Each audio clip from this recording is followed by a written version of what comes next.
재작년에 연인 사이였던 남친과 헤어졌어요. 3년을 사귀었고 결혼까지 생각할 만큼 사랑했던 사람이었어요. 그런 사람이 나를 놔두고 한눈을 팔리라고는 전혀 예상치 못했습니다. 저는 그저 착한 사람이라고 생각했었기 때문이었죠. 마냥 착하기만 하진 않았고 사회 이슈는 물론 정치에도 관심이 많았고 특히 약대 대패를 위해 고군분투한 자칭 인권 변호사였습니다. 스스로 개념 있는 변호사로 지칭했었죠. 그때 남친은 참 그럴싸해 보여서 저는 매우 마음에 들었습니다. 술도 잘 못 마셔서 친구들 사이에선 제일 먼저 취해서 퍼져자곤 했지만 그것마저도 싫지는 않았습니다. 제 아버지가 술을 엄청 좋아하는 애주가여서 엄마가 마음고생 많이 한 걸 봐왔기 때문에 평소에도 술 좋아하고 놀기 좋아하는 남자들이 그리 좋아 보이지는 않았거든요. 허우대만 멀쩡하고 속은 빈 강정 같은 남자들 많은데 남친은 발랑 까지지도 않고 맑고 순수한 영혼이라고 생각했는데 그게 아니라 제가 멍청했었네요. 제가 잘못 봐도 한참 잘못 본 거였어요. 어느 날 남친이 자기가 무슨 정의의 사도나 되는 것처럼 가엾은 술집에서 일하는 도우미 아가씨에 대해서 얘기를 했어요. 저는 전혀 관심도 없는데 불쌍하다고 그 구렁 속에서 구해주고 싶다나? 어쩌고 저쩌고 하길래 또 시작이네 싶었어요. 남친은 동창 친구들 모임에 나갔다가 뜻이 맞는 애들끼리 2차를 가자고 하는 걸 늘 마다했어요. 뻔히 도우미와 놀려는 걸 알기 때문에 빠지려고 했답니다.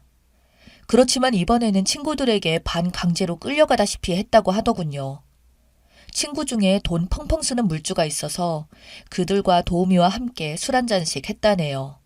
남친은 늦게 야근하고 간 거라서 술은 별로 먹지 않고 있었고 친구들은 이미 한 잔씩 걸친 상태로 자기네들끼리 떠들며 얘기하느라 바빴다네요. 그런데 도우미 중 한 여자가 남친 옆에 다가와 앉더랍니다. 순진해 보이는 생김새가 이런 일을 할 사람 같진 않아 보였다네요. 처음엔 별로 대화를 나누고 싶진 않았는데 묘하게 그 여자가 하는 말에 빠져들더랍니다. 처량하게 슬픈 눈을 반쯤 내리깔면서 여기 오고 싶어서 온 게 아니고 강제로 끌려오다시피 한 거라면서 한숨을 쉬더래요. 원래 집안이 부자였는데 아버지 사업이 망하면서 사채빚을 졌다면서 사채업자들에게 빚 독촉에 시달리니까 마지못해 오다시피 해서 어쩔 수 없이 이런 일을 하면서 버는 돈 몽땅 빚 갚는 데 들어가고 있다고 했답니다. 아버지 빚 다 갚기 전에는 여기서 빠져나갈 수 없다고 했다면서 세상에 그렇게 불쌍한 여자도 다 있더라고 했어요. 그러면서 부모님 모르게 술집 일을 하는데 어디다 도움 요청할 곳도 없어서 갚을 빚은 줄어들지 않고 있는데 도망가고 싶지만 도망갈 데도 없다고 했다네요. 남친은 왜 진작 빚이 그 지경으로 감당이 안 될 정도이면 파산 신청이나 개인 회생 절차를 밟지 않았냐고 반문하면서 물었는데 아버지 사업 얘기라서 잘 모른다고 얼버무리더랍니다. 그래서 남친은 아마도 연대보증을 썼기 때문에 파산 신청을 할 수 없었나 싶어서 갸우뚱했다며 그러면서 변호사이니까 혹시 나도 법률적인 일로 상담 문의할 수 있겠냐고 하면서 명함을 달라고 해서 두고 나왔다고 했습니다. 그 뒤로 남친은 그 여자와 연락해서 몇 번 만나면서 급속도로 친해졌다고 했어요. 순진하고 착한 아가씨인데 주변에 아무도 도와주는 사람이 없어서 사채업자가 포주처럼 감시를 하고 술집으로 이리저리 돌리고 도와주고 싶었다고 했어요. 그 여자는 비가 억수같이 떨어진 날 이런 일을 더 이상 할 수 없어서 도망쳐 나왔다고 했대요. 갈 곳이 없어서 왔다고 도와달라고 어떻게 알았는지 남친 오피스텔을 찾아왔답니다. 이 멍청이 남친은 그 말에 깜빡 속아서 혼자 살고 있는 오피스텔로 들어오게 했고 그때부터 저 몰래 동거 아닌 동거가 시작되었다고 했어요. 그렇게 동거 아닌 동거가 리얼 동거로 변하게 되는 데는 얼마 걸리지 않았대요. 그때부터 바보 남친은 그 여자에게 넘어가게 되었습니다. 어떻게 해서 남친 놈을 쏙 빼놓았는지 남친은 그 여자한테 푹 빠져 있더라고요. 정말 이렇게 멍청하고 부족한 사람인 줄 몰랐습니다. 제가 남친 오피스텔로 찾아가 보지 않았더라면 남친이 정말로 바빠서 만나주지 않는 걸로 생각했을 겁니다. 남친이 바쁠 것 같아서 저녁거리를 간단히 장봐와서 반찬이나 해놓고 잠깐 기다려볼 생각으로 남친 오피스텔에 갔어요. 정말로 뜻밖의 웬 여자가 자기 집인 양 있어서 잘못 들어와 있는 줄 알았네요. 그런데 남친 오피스텔이 맞더라고요. 제가 누구세요? 하니까 당신이야말로 누군데 함부로 들어와요? 하더군요. 그리고 우린 서로 어디서 많이 본 듯한 얼굴임을 바로 알아차렸습니다. 야, 너 영민이? 그래, 수키. 그랬습니다. 세상에, 고등학교 동창이었어요. 그런데 수키, 여기서 뭐하니? 여기 내 남친 집인데? 했더니, 뭐? 네 남친이라고? 어머, 어떡하니. 내 남친 집인데 나 여기서 살고 있는데. 하는 거였습니다. 정말 기가 막히더군요. 남친 집에 다른 여자가 자기 집인 것처럼 있는 것도 뒤로 나자빠질 사건인데 바로 그 여자가 하필 일진 중 일진으로 악명 높았던 이수키라뇨. 세상에 이런 일이. 네 남친이었어? 아, 정말 남자가 왜 그렇게 째째하니? 쫌팽이처럼 돈 아까워서 쩔쩔매고. 수키가 내 남친 욕을 하니 정말 너무나도 싫었습니다. 화가 나서 열말 필요 없이 바로 남친 집에서 나와버렸어요. 남친에게도 매우 실망이었고 사무실 찾아가서 시원하게 남친한테 핵주먹을 한 방 날리던지 별의별 생각이 다 들었지만 수준 낮은 수키를 만난 탓에 남친의 민낯을 바로 알게 된 거라고 생각하고 그냥 잊어버리기로 했어요. 수키는 어떻게 내 전화번호를 알았는지 남친과 함께 찍은 사진을 보내주면서 잘 갖고 놀다가 버려줄게. 기다려 영미야. 하고 톡을 보냈어요. 내가 아무런 반응을 하지 않자 아주 재미가 났는지 아주 둘은 이상하게 있는 장면을 일부러 연출해서 찍은 사진을 마구마구 보내더군요. 수키는 그때도 그런 사람이었습니다. 사생아로 태어나서 부모 사랑도 못 받아보고 엄마한테도 버림받아 보호시설에 돌아가며 맡겨져 자랐기 때문에 늘 열등감에 사로잡혀서 다른 애들을 괴롭혔어요. 수키가 보낸 사진들을 삭제하려다 말고 혹시 몰라서 저장해 두었습니다. 그리고 며칠 후 제가 오피스텔에 다녀와서 둘의 동거 사실을 알고 있다는 사실을 수키가 남친에게 말해준 모양이에요. 만나자고 톡이 왔는데 저는 거절했습니다. 그리고 수키가 하는 말은 모두 거짓말이라나 뭐라나.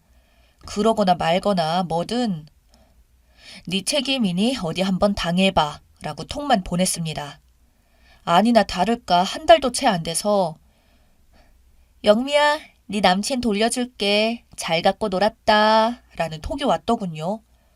이왕이면 남친이 수키한테 되도록이면 된통으로 당해야 고소할 텐데 라고 생각했어요. 얼마 지나지 않아서 전남친한테서 전화가 왔어요. 수키가 어디 있는지 짐작 가는 데가 있는가 물어보더라고요.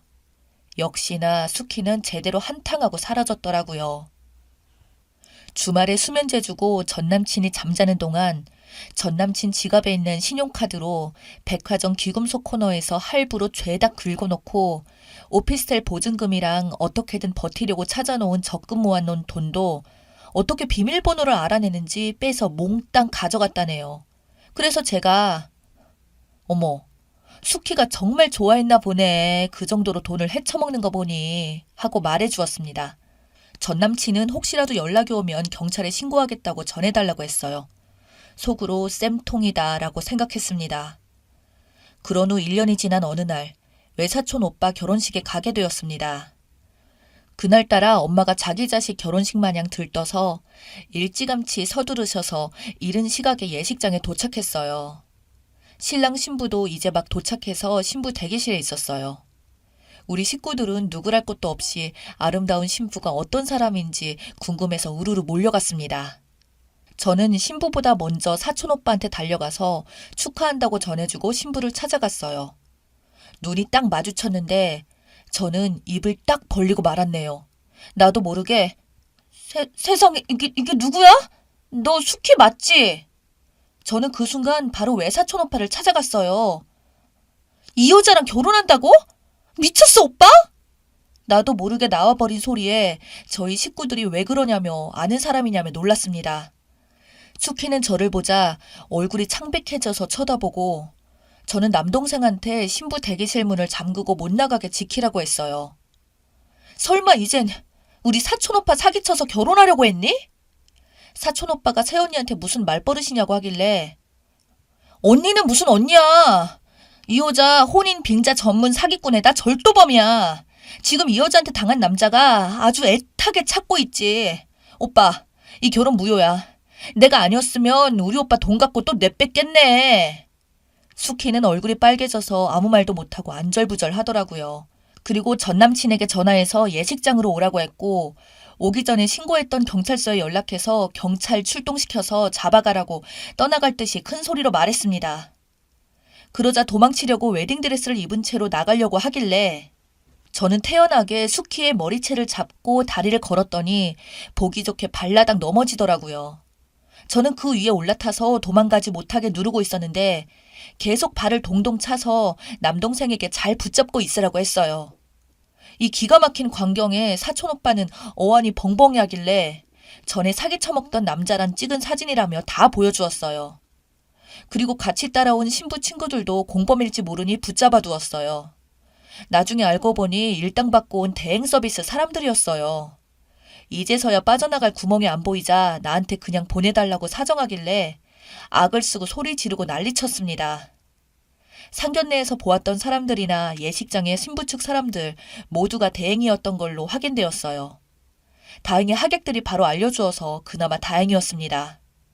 수키는 혼인 빙자 사기죄로 구속되었어요. 그동안 결혼 예물이라며 오빠에게 다이아 반지를 받아내려고 용을 썼더라고요.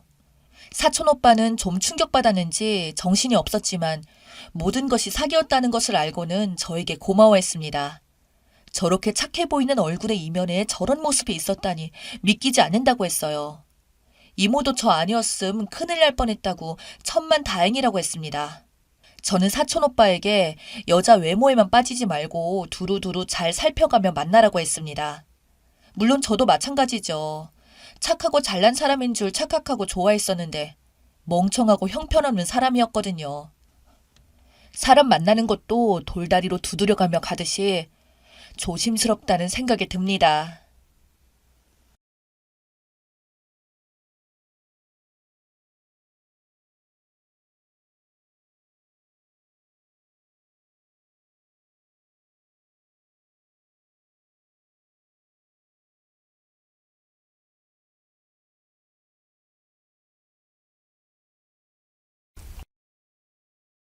저는 남편이 바람나서 홀로 아기를 키우며 외벌이를 하고 있는 20대 여자입니다. 유책이 저한테 있어서 헤어진 게 아닌데 자꾸 동창과 제 친구들에게 제 탓을 하며 불쌍한 척을 하는 전 남편을 어떻게 해야 하는지 조언을 얻고자 너무 답답해서 사연을 보내게 되었어요. 저는 남편과 동갑의 같은 동네 친구였어요. 전 남편이 초등학생 때 학교에서 유명한 운동선수여서 알만한 친구들은 다 알고 있고요. 건너 친구들도 서로 다 아는 사이인데 결혼할 때도 다 친구들이 서로 알아서 편했었는데 막상 이렇게 되고 나니까 마냥 편하지는 않네요. 아니 근데 그런 친구들에게 제가 자기를 잡아먹는다고 집착에 쩌는 여자라고 이야기하고 다니고 있어요. 그런 이야기를 들은 친구도 제가 그런 성격이 아닌 거 아는데 이상하다고 생각했다고 하네요. 제 이야기를 다시 듣고 하는 말이 이래서 양쪽 얘기를 다 들어봐야 해. 뭐 이렇게 얘기를 하더라고요. 아, 서론이 길었고요. 우선 제가 이혼한 과정을 얘기하자면 전 남편과 어리지만 결혼하게 되었고요. 결혼할 당시 전 남편 집안 상황이 좋지 않아서 전 남편이 준비를 많이 못했어요. 시아버지가 돌아가시면서 남편 쪽 집안이 안 좋아졌다고 했거든요. 그래서 집이든 차든 결혼에 관한 건 저희 집에서 다 했었어요. 그리고 전 남편이 더 잘하려고 노력을 했죠. 저도 결혼할 때 누가 뭘 가져가든지 상관이 없다고 생각했고요. 재밌게 잘 살면 된다고 생각했었거든요. 나중에 가정 잘 꾸려서 조금씩이라도 갚아드리자고 했었고 저희 부모님도 그렇게 생각하셔서 결혼을 허락했거든요. 시댁은 시아버지는 돌아가셔서 홀어머니만 계셨는데 결혼 반대를 좀 많이 하셨어요. 그래도 잘 설득해서 결혼했고 한동안은 잘 살았는데요. 결혼 준비 시기에 아이가 생겼지만 그때까지도 저에게도 친정집에도 잘 했었어요. 그러다가 아기 낳고 아기 키우며 지내면서 너무 힘들어서 싸우기도 많이 싸웠어요. 그래도 갑자기 가장이 되었고 아기 봐주는 게 고마워서 용돈 채워주며 밖에서 놀고 오라며 자유시간 몇 번 줬는데 그게 이렇게 될지는 몰랐네요. 제가 멍청하게 너무 믿었던 거죠. 자유시간 주고 몇 달 안 돼서 결혼했을 때도 없었던 회사 격리가 자꾸 밤마다 전화를 해왔어요. 낮에도 가끔 전화를 했는데 전 남편이 나가서 전화를 받길래 일 전화를 밖에서 받나 싶었거든요. 그래서 남편이랑 아기랑 자고 있는데 그날따라 제 기분이 엄청 똥 밟은 기분이랄까? 쎄한 그 나쁜 기운이 들고 이상해서 차에 가서 블랙박스를 가봤는데 펜션이며 모텔이며 바다까지 갔다 왔네요.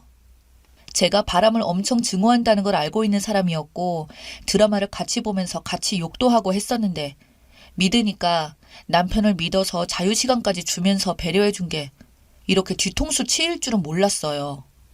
혼자서 욕을 미친 듯이 한 것 같아요.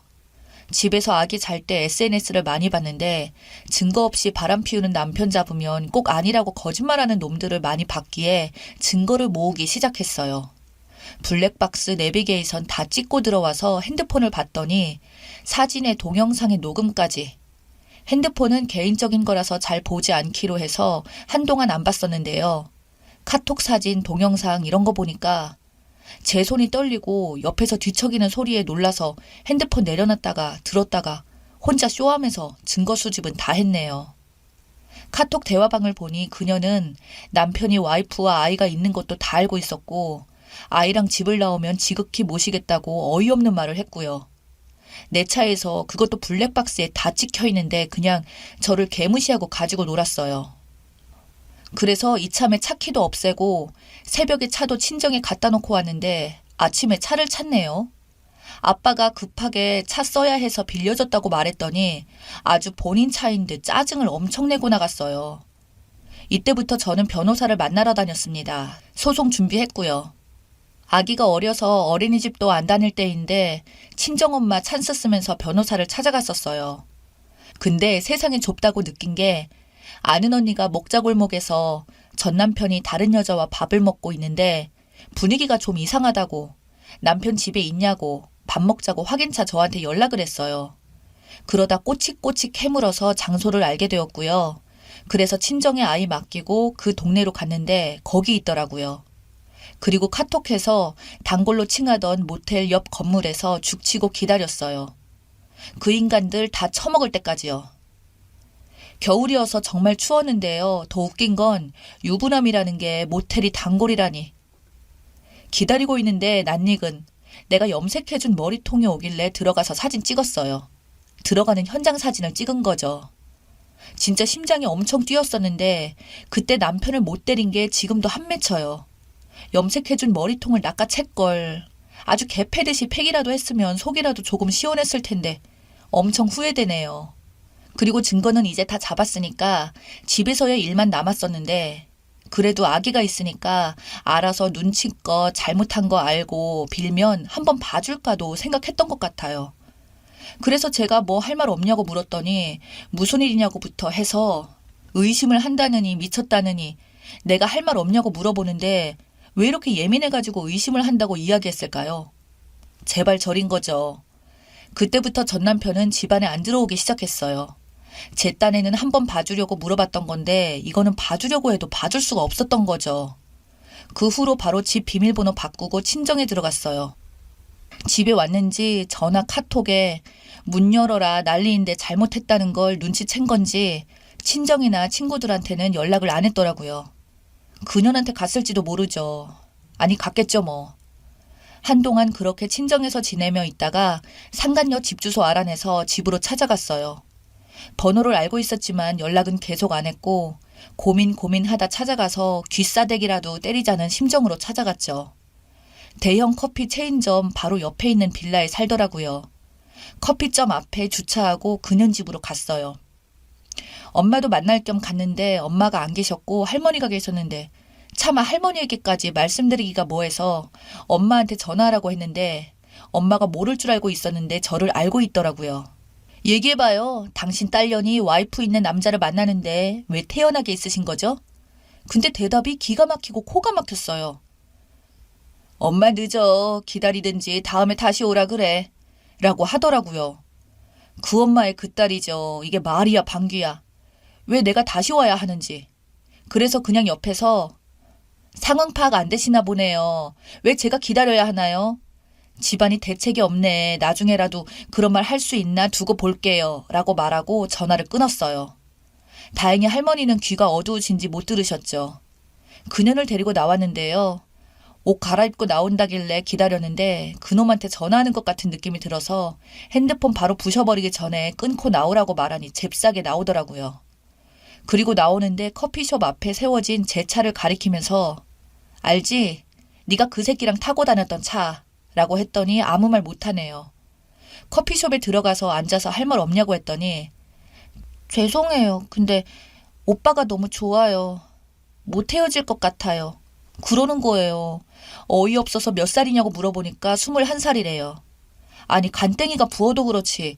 유부남 만났으면 찾아와서 좋게 말할 때 죄송합니다. 헤어질게요. 잘못했습니다. 이거 아니냐고. 어디서 똑바로 쳐다보면서 그딴 식으로 말하냐고 했더니 그제야 고개를 숙이더라고요. 걔가 태워준 차 내 거고 걔가 선물해준 것들 내 돈으로 산 거야. 돈 있는 척 착한 척하고 다녔네. 너네 상황 이미 다 알고 왔으니까 네 입으로 불어. 어디서 만났는지 얼마나 만났는지 토시 하나 안 빼고 육하 원칙 맞춰서 똑바로 얘기해. 인연도 내가 찾아와서 놀랬는지 순순히 말했어요. 게임에서 만났고 몇 달 되었는데 처음에는 총각이라고 했대요. 제 남편 놈이 죽일 놈인 거죠. 근데 나중에 유부남이라고 했는데 만나면 안 되는데 너무 좋아서 다시 만났어요. 죄송해요. 이러길래 죄송한 줄은 아냐고. 더럽게 니깎게 왜 내 아기 이름을 함부로 부르고 다니냐고. 철이 없어도 그렇지 네가 아빠가 안 계셔서 힘들었다고 내 남편 새끼한테 그러지 않았냐. 내 아기랑 너랑 같은 꼴 났다며 온갖 욕을 했는데 울더라고요. 그래서 그런지 슬금슬금 옆 사람들이 쳐다봤어요. 이때 진짜 뭐라도 던질까 했는데 변호사 말이 정말 때리고 싶은 심정 알지만 아이 엄마가 폭력으로 전과 생기면 아이는 어떡하냐고 참으시라고. 그래서 만나는 거 비추천하는데 그래도 만나실 거면 물도 뿌리지 마시라고 법정에서 빌게 만들어주겠다고 했어요. 그래서 너 가져. 그놈이 내 아이 아빠랍시고 봐줄 줄 알고 있나 본데 쓰레기집에 다시 안 가져가. 허세만 가득 찬 놈 네가 먹여 살리면 되겠네. 한 번 바람난 놈 2번 못하겠니? 뻔하다. 아우 불쌍한 것이라고 마지막으로 말하고 나왔네요. 고소장이 날아갔죠. 시댁이랑 그년 집에요. 근데 연락 없이 잠잠하더라고요. 변호사 선임도 안 하고 아무것도 안 했어요. 당연히 못하겠죠. 돈도 없는데. 이혼을 했고 양육비 문제가 남았는데 이 인간들이 잠수를 탔어요. 잠적해 봤자지 생각으로 다시 소송 시작했어요. 변호사님한테 빨리 좀 진행해달라고 졸라서 그년 집에 먼저 회사 급여 압류 등기 보내주고 그놈은 이미 직장을 때려치워서 우선 대기하고 기다려봤는데 그년에게 보낸 등기가 갔나 봐요. 작정했는지 돈 구하고 있는데 조금만 기다려달라고 연락이 왔더라고요. 닥치고 내일까지 돈 보내라고 했어요. 그런데 결국 법원에 출두하라고 안 오면 벌금에다가 징역 산다는 등기 하나 또 간다고 하니까 돈을 보내더라고요.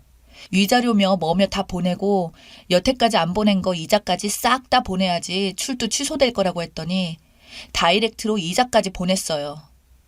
그리고 한 마디 날려줬네요. 남자 하나 잘못 만나서 엄마가 피땀 흘려서 번 돈 다 날리니 무슨 기분 드냐고. 똑바로 살라고 하고 눈에 띄지 말라고. 우리 동네에 왔었다는데 왔다가 쳐맞지 말고 나 봐도 숨으라고. 한 번 참았는데 2번까지는 못 참는다고 얘기를 했어요. 전 남편 놈은 잠수를 타서 아무것도 못하다가 3주 정도 지났나? 아기랑 잘 살고 있는데 그놈 지인들이 제 번호를 어떻게 알았는지 연락을 해서 저한테 돈을 달래요. 물어보니 여기저기 빌려간 돈 참 많았네요. 그러고 보니 며칠 뒤에 경찰서에서까지 연락이 왔어요. 사기를 쳤대요. 참 가지가지 하네요. 자기 복을 자기가 차고 평생 후회하며 폐인 생활 하겠죠. 서울 이쪽에 살던 놈이고요. 키는 187cm에 반반하게 생겨서 허세 쩔고 작년에 이혼한 놈입니다. 얼굴 반반하고 말 잘한다고 아가씨들 사기꾼한테 바로 걸려들지 마세요. 저는 아직 젊고 일찍 쓰레기 버린 거 다행으로 생각하고 꿋꿋하게 잘 살겠습니다.